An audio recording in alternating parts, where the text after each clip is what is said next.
ആണവ കേന്ദ്രങ്ങൾ ആക്രമിച്ചവർക്കുള്ള മറുപടി നൽകാൻ സജ്ജമായി ഇറാൻ. ലോകരാജ്യങ്ങൾക്കിടയിൽ സ്വന്തം സ്ഥാനം ഉറപ്പിക്കാനും അയൽ രാജ്യങ്ങൾക്ക് സുരക്ഷയുടെ സന്ദേശം നൽകാനുമുള്ള അഭ്യാസം നടത്തിയിരിക്കുകയാണ് ഇറാൻ.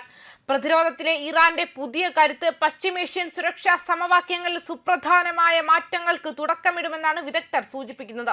പ്രതിരോധ ശേഷിയിൽ രാജ്യത്തിന് എത്രത്തോളം ആത്മവിശ്വാസമുണ്ടെന്ന് വിളിച്ചോതുന്നതായിരുന്നു ഒമാൻ കടലിലും തന്ത്രപ്രധാനമായ ഹോർമുസ് കടലിടുക്കിലും പേർഷ്യൻ ഗൾഫിലുമായി ഇറാൻ നടത്തിയ വൻതോതിലുള്ള നാവിക മിസൈൽ അഭ്യാസങ്ങൾ.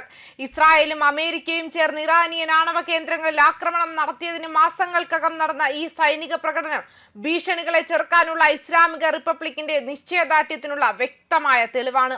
പ്രകോപനപരവും നിയമവിരുദ്ധവുമായ ബാഹ്യ ഇടപെടലുകളുടെ പശ്ചാത്തലത്തിൽ സ്വയം പ്രതിരോധത്തിനുള്ള തങ്ങളുടെ പരമാധികാരം ഉറപ്പിക്കുകയാണ് ഇറാൻ. ഡിസംബർ 4 ആരംഭിച്ച 2 ദിവസത്തോളം നീണ്ടുനിന്ന ഈ അഭ്യാസങ്ങൾ തങ്ങളുടെ സുരക്ഷാ മുൻഗണനകളിൽ ഇറാൻ എത്രത്തോളം ശ്രദ്ധിക്കുന്നു എന്നതിനെ അടിവരയിടുന്നു. ബാലിസ്റ്റിക് ക്രൂയിസ് മിസൈലുകൾ വിജയകരമായി വിക്ഷേപിച്ചത് പ്രതിരോധ സാങ്കേതിക വിദ്യയിലെ ഇറാന്റെ മുന്നേറ്റം വെളിപ്പെടുത്തുന്നുണ്ട്. കൂടാതെ സിമുലേറ്റഡ് ലക്ഷ്യങ്ങളിലേക്കുള്ള ഡ്രോൺ ആക്രമണങ്ങൾ, അത്യാധുനിക വ്യോമ പ്രതിരോധ പ്രവർത്തനങ്ങൾ എന്നിവയും ഈ അഭ്യാസങ്ങളുടെ ഭാഗമായിരുന്നു. ഇസ്ലാമിക് റവല്യൂഷണറി ഗാർഡ് കോർപ്സിന്റെ നാവികസേന രാജ്യത്തിന്റെ ഉള്ളിലുള്ള താവളങ്ങളിൽ നിന്നും അതിശക്തമായ മിസൈലുകൾ പ്രയോഗിച്ചത് ശ്രദ്ധേയമായി. ഖാദിർ 110, ഖാദിർ 380, ഖാദിർ 303 എന്നീ മിസൈലുകളാണ് വിക്ഷേപിച്ചത്. ഇവ കൃത്യതയോടെ ഒമാൻ ഉൾക്കടലിലെ നിശ്ചിത ലക്ഷ്യങ്ങളിൽ പതിച്ചു. ദീർഘദൂര മിസൈലുകൾ രാജ്യത്തിന്റെ അതിർത്തികൾക്കപ്പുറമുള്ള ലക്ഷ്യങ്ങളെ പോലും കൃത്യമായി ഭേദിക്കാനുള്ള കഴിവ് പ്രദർശിപ്പിക്കുന്നത് പ്രതിരോധ തന്ത്രങ്ങളിലെ ഇറാന്റെ മികവിനെയാണ് സൂചിപ്പിക്കുന്നത്. അഭ്യാസത്തിനിടെ ഡ്രോണുകൾ ഒരേ സമയം ശത്രുതാവളങ്ങൾ ആക്രമിക്കാൻ പരിശീലിച്ച് ഇറാന്റെ യുദ്ധതന്ത്രങ്ങളുടെ വ്യാപ്തി വർദ്ധിപ്പിച്ചു. ഈ അഭ്യാസങ്ങളെ പ്രസ് ടിവി റിപ്പോർട്ട് ചെയ്ത് അയൽ രാജ്യങ്ങളിലേക്ക് സമാധാനവും സൗഹൃദവും എത്തിക്കുക എന്ന ലക്ഷ്യത്തോടെയാണ്. എന്നിരുന്നാലും ഒരു ശക്തമായ മുന്നറിയിപ്പും ഇതിനൊപ്പം നൽകുന്നുണ്ട്. ശത്രുക്കൾക്ക് തെറ്റായ കണക്കുകൂട്ടൽ ഉണ്ടായാൽ അവർക്ക് നിർണായകമായ പ്രതികരണം നേരിടേണ്ടി വരും. ഈ പ്രസ്താവന ഇറാൻ സമാധാനമാണ് ആഗ്രഹിക്കുന്നതെങ്കിലും തങ്ങളുടെ സുരക്ഷയെ ചോദ്യം ചെയ്യുന്ന ഏത് ശക്തിയെയും ശക്തമായി നേരിടാൻ തയ്യാറാണെന്ന് സൂചിപ്പിക്കുന്നു. അഭ്യാസവേളയിൽ നാവിക യൂണിറ്റുകൾ ആകാശത്തേക്ക് വരുന്ന ലക്ഷ്യങ്ങൾക്കെതിരെ വ്യോമ പ്രതിരോധ പ്രവർത്തനങ്ങൾ പരിശീലിക്കുകയും സൈബർ യുദ്ധത്തിൽ നിർണായകമായ ഇലക്ട്രോണിക് യുദ്ധത്തെ നേരിടാൻ പരിശീലനം നേടുകയും ചെയ്തു.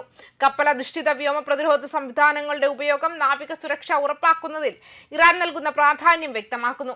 മാസങ്ങളായി മേഖലയിൽ നിലനിൽക്കുന്ന സംഘർഷാവസ്ഥയുടെ തുടർച്ചയാണ് ഈ സൈനിക നീക്കങ്ങൾ. ഇസ്രായേലും അമേരിക്കയും സംയുക്തമായി നടത്തിയ ആക്രമണങ്ങളിൽ ഫോർദോ, നദാൻസ്, ഇസ്ഫഹാൻ എന്നിവിടങ്ങളിലെ ആണവ കേന്ദ്രങ്ങൾക്ക് നേരിയ കേടുപാടുകൾ സംഭവിച്ചിരുന്നു. എന്നാൽ തങ്ങളുടെ ആണവ പദ്ധതി സമാധാനപരമാണെന്നും ആണവായുധങ്ങൾ തേടുന്നില്ലെന്നും ഇറാൻ എപ്പോഴും ആക്രമണങ്ങളെ തങ്ങളുടെ പരമാധികാരത്തിന്റെ ലംഘനമായിട്ടാണ് ഇറാൻ കണക്കാക്കുന്നത്. ആക്രമണങ്ങൾ ഇറാന്റെ സമ്പുഷ്ടീകരണ ശേഷിയെ തടഞ്ഞിട്ടില്ലെന്ന് വിദേശകാര്യമന്ത്രി അബ്ബാസ് അരാക്ചി വ്യക്തമാക്കി. തകർന്ന സൗകര്യങ്ങൾ പുനർനിർമ്മിക്കുമെന്നും യുറേനിയം സമ്പുഷ്ടീകരണം തുടരുമെന്നും ഇറാൻ ഉദ്യോഗസ്ഥർ പ്രഖ്യാപിക്കുകയും ചെയ്തു. ദേശീയ വികസനത്തിൽ ഒരു വെല്ലുവിളിക്കും തടസ്സമാകാൻ കഴിയില്ലെന്ന് ഇറാന്റെ ദൃഢനിശ്ചയം ഉറപ്പിക്കുന്നു. ഇതിനു പുറമെ കിഴക്കൻ അസർബൈജാൻ പ്രവിശ്യയിൽ ഇറാൻ നടത്തിയ തീവ്രവാദ വിരുദ്ധ അഭ്യാസത്തിൽ ഷാങ്ഹായ് സഹകരണ സംഘടനയിലെ ചൈന, റഷ്യ, ഇന്ത്യ, പാകിസ്ഥാൻ, മധ്യേഷ്യൻ രാജ്യങ്ങൾ എന്നിവ പങ്കെടുത്തു.